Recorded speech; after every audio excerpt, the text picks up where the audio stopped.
My name's Lynn. I'm the Executive Head Teacher here at Nell Gwynn Nursery School.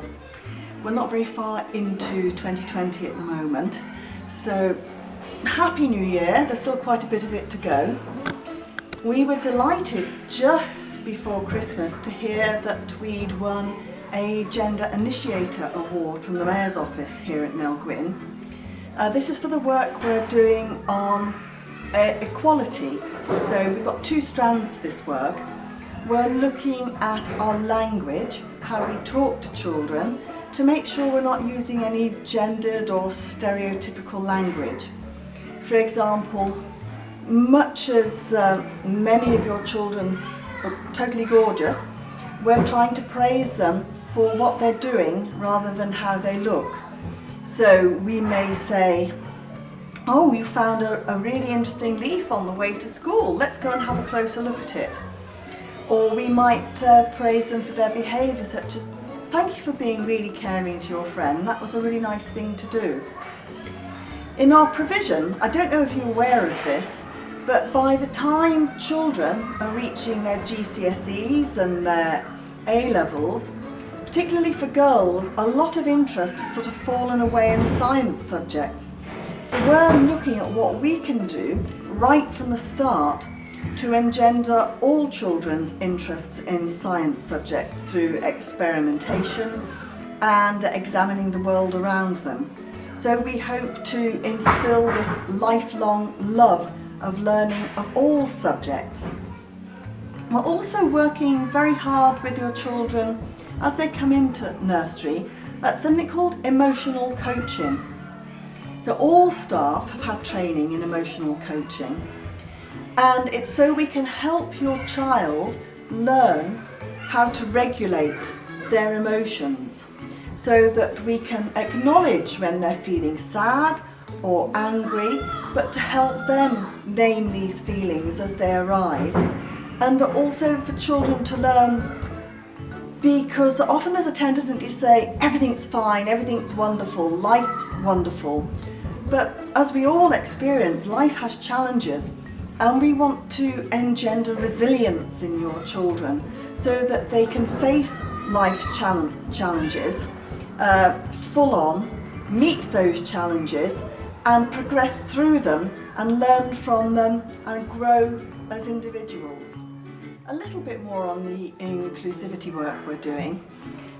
We've broadened the books that we have for your children to read. You may have noticed they're in the classrooms, they're in the libraries that you borrow books from and take home. So we're trying to represent all our families, and so we may have a book that talks about Clive as a nurse, or Rosa loves cars. It's to have that diversity as well, or tough guys have feelings. It's just to represent that inclusivity within our school.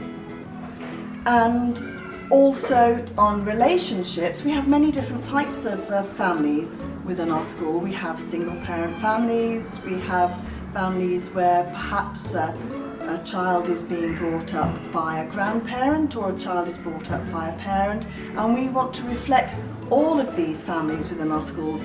We may have some families who are being brought up, some children who are being brought up by two mums or two dads. So it's important to reflect the diversity within our communities, and so we have books in school reflecting this diversity. But it's very important to realise that, and what we promote as well, it's different families maybe, but it's the same strong love that's within all our families, I'm sure. One of our other things that we're working on promoting with children is the environment, and I'm sure you've heard there's been a lot in the news recently about the effect of plastic on the environment and the awful effect of plastic on the environment. It's ending up in our oceans, it's ending up in our food chains, it's ending up in the air around us. So we're trying to pull that back, to do our little bit to reduce it. So this is something we've been doing for a couple of years now, reducing the amount of plastic in our environment and reducing the amount of plastic in the resources that we use. So we're trying to move further and further away from plastic toys, plastic objects, and we're trying to encompass more natural objects, natural materials. Because if you think perhaps of a plastic apple in the home corner and the difference between a plastic apple and a real apple, just how much more learning goes on from the real object, from touching that real object, from smelling that real object, than holding a piece of plastic. So that's why we're committed to working to reduce our footprint as well. We're very pleased to let you know as well that the number of families coming to our school is increasing, so much so that after Easter we'll be opening up a new classroom. And we have a teacher in mind that is going to be in this classroom.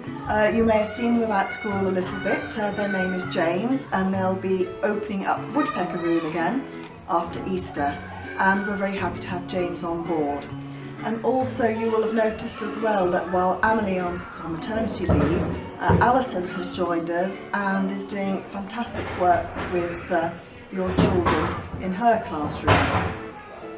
So we've had a very positive peer review recently from our peers, from head teachers from other schools, came and looked at the early reading opportunities within the school. And we've got some ideas that we're going to be sharing with you over the coming weeks about how to further support the development of your children's reading and further support you in learning how to support the development of your children's reading. So that's a little bit about what's happening in our spring term. So we very much look forward to continuing to work with you over the year and supporting you and supporting your child as they embed their learning and grow in their learning. So we look forward to working with you.